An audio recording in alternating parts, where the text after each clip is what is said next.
Vamos a hablar de economía, pero primero, aprovechando lo que decía recién Jorge Macri, ¿también estás de acuerdo en mantener la autonomía, la independencia del PRO, de no fusionarse con la Libertad Avanza? Esa respuesta coloca a los dirigentes del PRO más del lado de Macri o más del lado de Patricia Bullrich. ¿Cuál es tu definición? Sí, yo personalmente y con la autoridad moral que me da haber sido uno de los pocos dirigentes junto con Mauricio Macri y muchos más, Jorge también, que apoyamos la candidatura de Javier Milei en el balotaje cuando parecía que Sergio Massa se llevaba todo puesto. Seguro. Recordemos, en aquel momento había que ser valiente para apoyar la candidatura, porque la candidatura era un candidato perdedor en aquel momento. Seguro, seguro, seguro.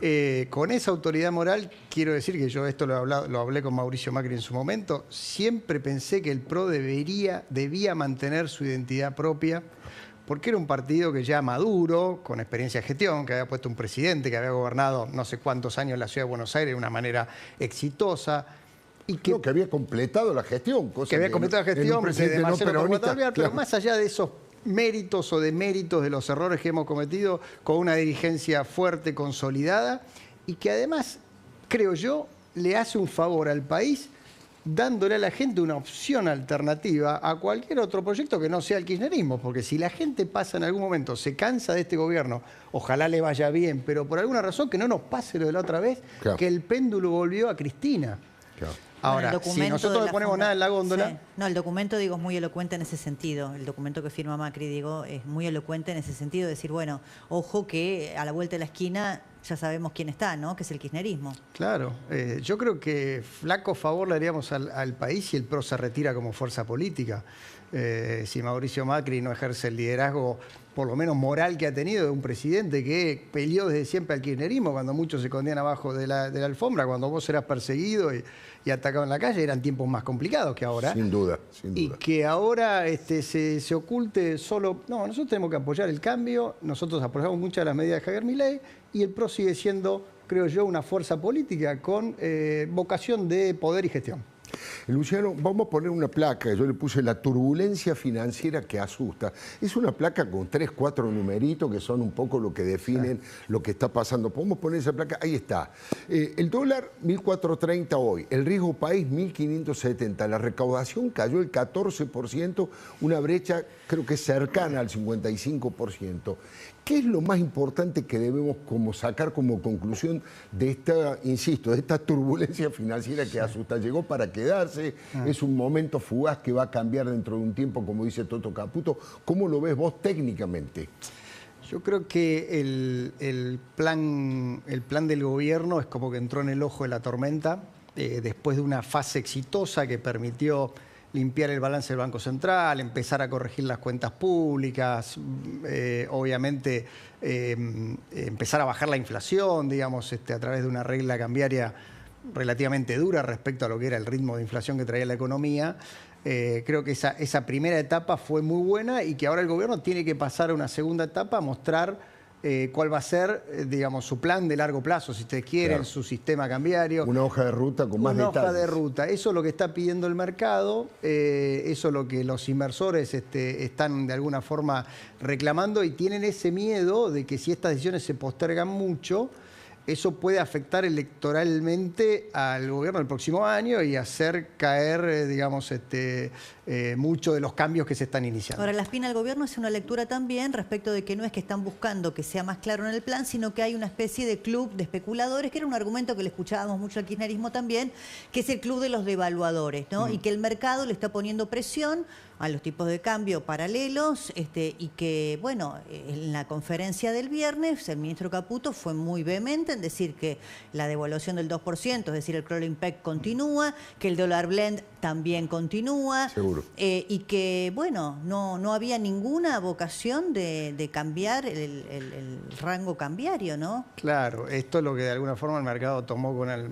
Digamos, el mercado ve ahí un problema que se está gestando y quiere que el gobierno ofrezca soluciones, no que meta meta el problema abajo de la alfombra. Quizás lo sí, que quieren es que efectivamente el gobierno hable de una devaluación que emparente por lo menos la tasa de inflación con la devaluación del dólar oficial, y el gobierno dice que no. Sí, el gobierno obviamente está aferrado a su plan y a su regla cambiaria y está bien, digamos, pero no es lo que el mercado está pidiendo. Yo creo que agarrársela con el mercado está mal, porque cuando el mercado subía estaba bien y era perfecto, ahora que baja está mal. Me parece que no es un buen argumento y negar la realidad tampoco es una buena estrategia de política económica. Uno tiene que tener un problema, tiene que empezar a dar una solución. Obviamente, a mi juicio, es que el gobierno empiece a mostrar una hoja de ruta hacia dónde va a ir. Habló en su momento de dolarización, después dijo competencia de moneda, después dijo dolarización endógena. Ahora el paper del Fondo Monetario dice que no va a ser dolarización endógena, sino que va a ser el modelo peruano.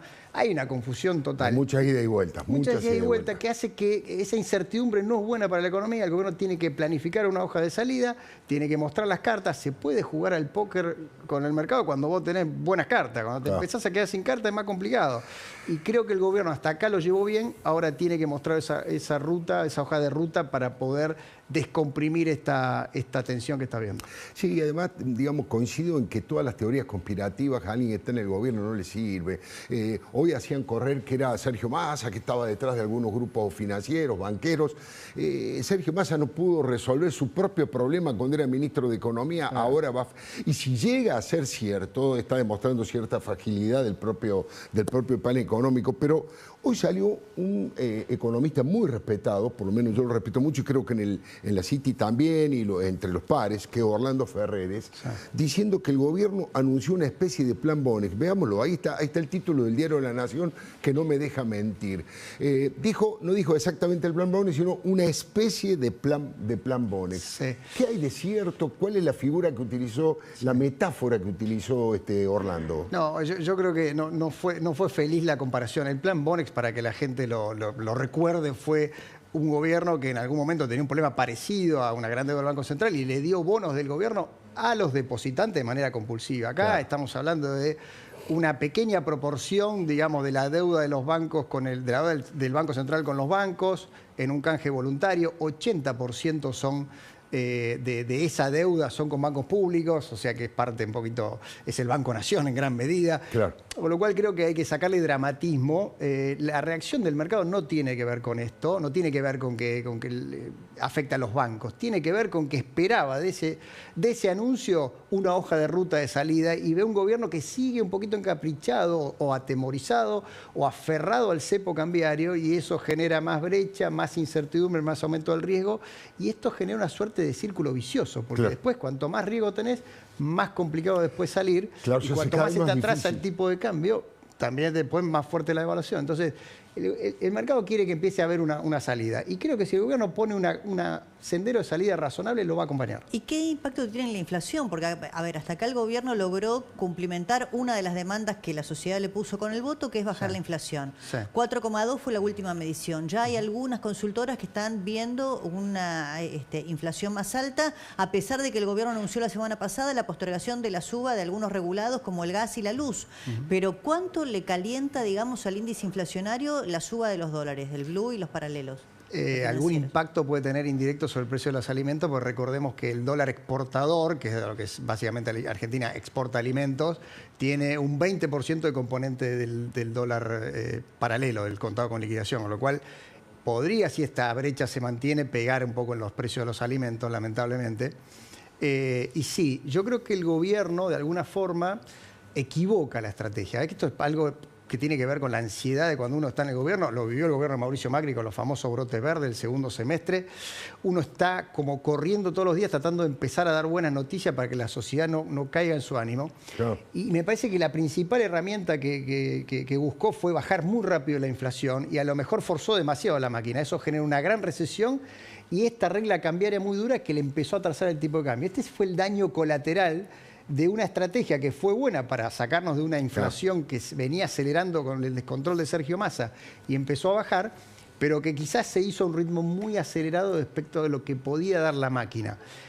Entonces ahora lo que tiene que hacer el gobierno, que esto es duro políticamente, Alfredo, porque me parece que acá está el meollo político de la discusión, el gobierno tiene que aceptar y decir, che, este milagro antiinflacionario que hemos dicho tenía algunos componentes un poquito transitorios, lo que decía Débora, la postergación de las tarifas, claro, haber planchado el tipo de cambio más de lo suficiente. Bueno, ahora vamos a ir un poquito más lento con la inflación, en todo caso habrá que indexar más las jubilaciones, que los salarios acompañen más ese ritmo inflacionario y empezar a salir de esta trampa. Eso políticamente al gobierno le va a costar mucho.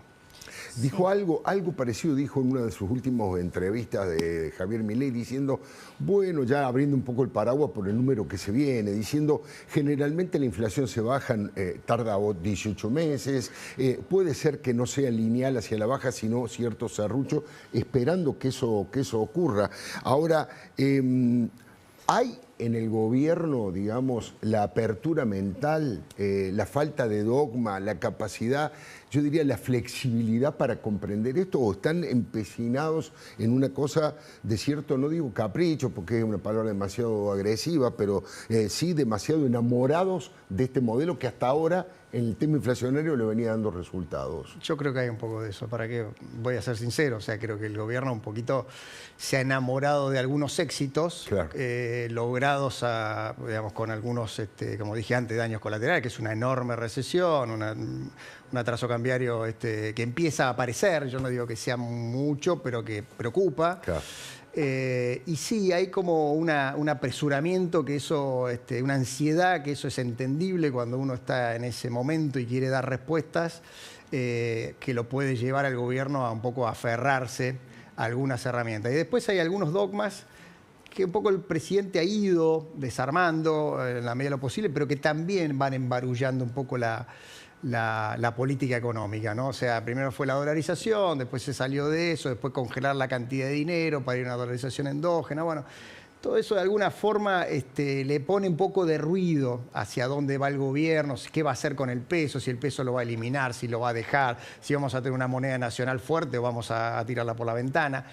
Y bueno, esa parte, el componente ideológico que a mi juicio está poniendo un poquito de ruido en algunas decisiones. Sí, y quizá también la política, porque fíjense que el jueves se aprobó la ley bases, en realidad el viernes por la madrugada, sí, el presidente el viernes mismo dio una entrevista aquí con Antonio Laje que un poco anticipó lo que fue la conferencia después de Caputo y Sandleris, y algunos decían, bueno, quizá fue una sobreexposición por un lado, y algunos otros también decían que esa conferencia de Caputo y Sandleris, que dejó sabor a poco, que generó quizá la turbulencia que conocimos en el comienzo de esta semana en el dólar, les recordaba también aquella otra que había promovido, porque incluso estaba el propio Caputo como protagonista, que en ese momento en el gobierno de Macri creo que era secretario de Finanzas, claro, estaba en ese momento Duhovne como ministro de Economía, estaba Marcos Peña en esa mesa, y bueno, y el propio, claro, y Sturzenegger, ¿no? Que ahora el presidente también anunció que ingresa en el gobierno. Entonces, también hay algo de la política que se empieza a filtrar en la macro, ¿no? Que es lo que el gobierno intenta ordenar primero. Sí, a eso yo le agregaría y lo transformo más en pregunta, es ese ruido de decir que López Murphy es un fracasado, que Cavallo un resentido, que, digamos, ese tipo de cosas afectan o es solamente para la cuestión del chismerío político, el posicionamiento político / económico? Yo creo que, digamos, una sociedad, un plan económico, digamos, un rumbo se construye dialogando, se construye sumando, se construye convenciendo. Y está bien que parte de esa batalla sea, digamos, batallar contra los que están, sobre todo en la vereda de enfrente, tirando piedra, que es el kirchnerismo, que son algunos de los Grabois de la vida. El club del helicóptero. Ahora, claro, digamos, pero digamos, el resto, digamos, la verdad es que a veces yo siento que el gobierno le pega más a los que piensan parecido, sin duda, que a los que piensan distinto. Entonces, en esto me parece que es un error. Creo que la Argentina está demasiado complicada, demasiado embretada, como para ponerle, digamos, para pelearlo entre los que estamos empujando para que esto salga. La ley base salió gracias al apoyo del PRO, gracias al voto de López Murphy, de Pichetto, de otros referentes que, digamos, están acompañando en esto. Entonces, me parece a mí que en eso el gobierno se equivoca. Por ahí sirve para alentar un poquito al núcleo duro, sí, pero que en la construcción política, incluso en el rumbo económico, no colabora. No, coincido en que el gobierno muchas veces deja de mirar a aquellos sectores que de verdad están absolutamente poniendo trabas en la rueda, poniendo lo que decía Débora, el club del helicóptero. Fíjese lo que ha hecho un sector, yo diría, de los más radicalizados y de los más chavistas del sindicalismo argentino, que está nucleado alrededor de una parte de ATE, de la Asociación de Trabajadores del Estado. Han emitido un comunicado que no se puede, no dudo en calificarlo de golpista, que Débora va a leer porque lo lee mucho mejor. ¿Estás? En caso, en caso de no atender ninguna de estas demandas, dice el comunicado de ATE, estamos dispuestos a llevar a cabo los medios necesarios, sean cuales sean, para combatir y derribar el gobierno del presidente Javier Milei. Además, tomaremos acciones necesarias para que sea encarcelado y llevaremos a cabo juicios populares. Bueno, se quedó corto Chávez alrededor de estos juicios populares, encarcelar al presidente, derribar al presidente de la nación que hace 6, 7 meses fue elegido con la mayor cantidad de votos de la historia argentina. Y esto lo dice un dirigente sindical que cuando va a las elecciones va con lista única y saca 2.000 votos, saca el 10% de la cantidad de afiliados que tiene el gremio. Y con eso quiere voltear a un presidente de la nación. Me parece que ahí es donde tiene que poner un poco el foco, la estructura gubernamental, porque es allí donde vienen los grandes problemas, lo que sabotean las decisiones en los ministerios, aquellos que ponen todo tipo de, digamos, de cortapisa a cualquier acción que quiera llevar el gobierno. Me parece que en esto, digamos, no terminan de entender estos sectores sindicales que ha pasado algo muy importante en la Argentina, en las elecciones. Sí, ¿no? Sí, que hay democracia, básicamente, ¿no? Básicamente. Algo que no hay en muchos de estos sindicatos. Sí, creo que de todas maneras la CGT o los distintos dirigentes sindicales han ido perdiendo poder político, han ido perdiendo capacidad de manifestación en la calle, de generar hechos fuertes y movilizadores en la calle, y también están siendo un poco más prudentes de lo que eran antes. Me parece que se dan cuenta algunos gremios importantes que está pasando algo, Luciano, ¿no? Sí, yo creo que sí. Creo que ha habido una confrontación más formal con el gobierno. Es cierto que en la negociación se quitó esta cuestión de los aportes sindicales, que quizás vuelva más adelante, que ese realmente le duele el zapato a los sindicalistas, claro, ¿no? Claro. La caja sindical. Sí, yo creo que hay algunos que comprenden que, digamos, que el modelo anterior no daba para más, que había que cambiarlo, que la legislación laboral atrasaba, digamos, 40 años, que Seguro. no podía seguir de esta forma, y creo que, por lo menos están teniendo una actitud más contemplativa que combativa respecto a lo que fue por lo menos otros gobiernos no peronistas. Hoy ocurrió algo que me parece de alto impacto vinculado al tema, yo diría, de la defensa de los derechos de la mujer, del combate en todo lo que tiene que ver con el abuso sexual, con el acoso sexual. Algo muy importante desde varios puntos de vista. Primero, le quiero mostrar un poco lo que pasó respecto de alguien, yo no quiero llamarlo periodista, pero bueno, ejercía el periodismo desde la militancia política a favor de Cristina, ahora lo han corrido de todos los medios, se llama Pedro Brieger, y hoy se dio un caso, yo diría un récord absoluto, porque hoy lo denunciaron 19 mujeres en 19 situaciones, ahí estamos viendo el título de la Nación, los 19 testimonios de mujeres que denunciaron a Pedro Brieger por acoso sexual. Un personaje, digamos, nefasto por donde se lo busque. Fíjese el doble discurso y la hipocresía. Tenemos un videíto donde él manifiesta cuál es su mirada de las cosas respecto de este tema. Nos cuesta imaginarnos otra sociedad que no tenga la base de la estructura patriarcal. Por eso a mí me parece muy interesante la incorporación de la E, del todes.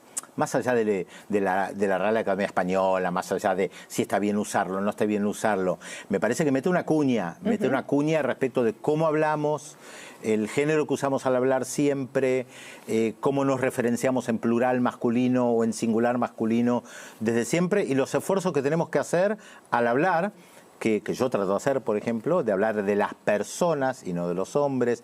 Es todo un aprendizaje que vamos incorporando, que tuvo mucha fuerza el todos, todas, de hace un tiempo atrás, que ahí hay, creo que un gran mérito de Cristina de empezar a incorporar y machacar con el todos y todas.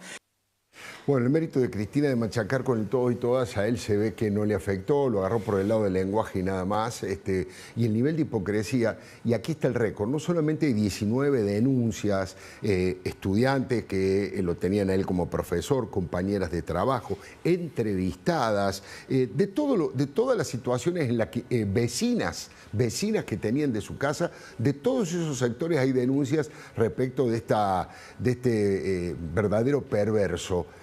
Pero el récord es que esto lo viene haciendo hace 30 años y todas las que denunciaron hoy dicen que esto es el comienzo, que va a haber muchas más denuncias porque hace 30 años que viene haciendo esto. Claro, es insólito. muchas atemorizadas. Él estaba preocupado por el género, este video no lo había visto, desopilante. Claro. Por el género estaba preocupado el degenerado. Claro, la verdad, claro. Un degenerado. A mí, no voy a entrar en detalles, pero me impactó todo esto. Empezó con 5 denuncias que expuso Alejandro Alfie. Alejandro Alfie en Clarín, Y exactamente. luego Periodistas Argentinas recopiló otras 19 más y si uno busca, lo pueden hacer, el detalle de muchas de las denunciantes no es simplemente un caso de acoso, de una cuestión de asimetría, porque él tenía un rol más relevante respecto a una compañera de trabajo. Es verdaderamente un abuso gravísimo el que él ejercía, no quiero ser muy precisa, ¿no? Pero incluso exponiendo su miembro frente a compañeras, con todo tipo de improperios, aberraciones, sometiéndolas realmente a una humillación inaceptable. Muchas tuvieron que dejar sus estudios, Claro. otras tuvieron que dejar sus trabajos, otras por miedo debieron dejar los sitios que frecuentaban porque no se lo querían cruzar, porque ya tenían temor de que pase a la acción física, ¿no? A la agresión física, algo que se mantenía no solamente en la agresión verbal, sino en hechos realmente muy aberrantes desde el punto de vista del acoso sexual. Entonces, la verdad que, callaron durante mucho tiempo. Afortunadamente se han animado muchas, todas juntas, a ponerlo sobre la mesa y, como vos dices, Alfredo, probablemente aparezcan muchas más. Luciano, la última antes de pedirte. Conociste durante el gobierno de Macri tanto a Toto Caputo como a Sturzenegger. Los que conocen la intimidad dicen que se odian, que va a haber chisporroteos, que va a haber problemas, competencia entre ellos, que no se quieren. Me imagino que son dos personas inteligentes, los conozco a los dos, tampoco los conozco demasiado, pero los he entrevistado a los dos y me parece que en función del trabajo que necesiten y del éxito que este gobierno necesita con la sociedad, deberían convivir razonablemente, ¿o estoy equivocado? No, yo creo que sí, son dos personas muy civilizadas, muy razonables y que han dividido, me parece, muy claramente las tareas. Yo he hablado con Federico hace pocos días y él está muy enfocado en la cuestión microeconómica, de regulación del Estado, modernización de la economía, de regulación del sector privado y no se mete en las cuestiones macroeconómicas. Así que yo no veo un problema por ahí. Me parece que acá los problemas son más del gobierno, son más de gestión integral. Claro. Digamos, un gobierno que todavía le cuesta encontrar las herramientas de gestión y la botonera. Y bueno, el gran desafío de poder salir de esta trampa en la cual te mete el cepo cambiario. El cepo cambiario es como una trampa en la cual después se hace muy difícil salir. Claro. Y cada vez que pasa el tiempo, la salida es más dolorosa. Entonces creo que eso es lo que ahora tiene que resolver el gobierno. Ojalá lo haga de la mejor manera para que la sociedad no tenga que sufrir un cimbronazo más. Diputado Laspina, un gusto. Un placer, Muchísimas gracias por haber Gracias. venido. El gusto de trabajar siempre con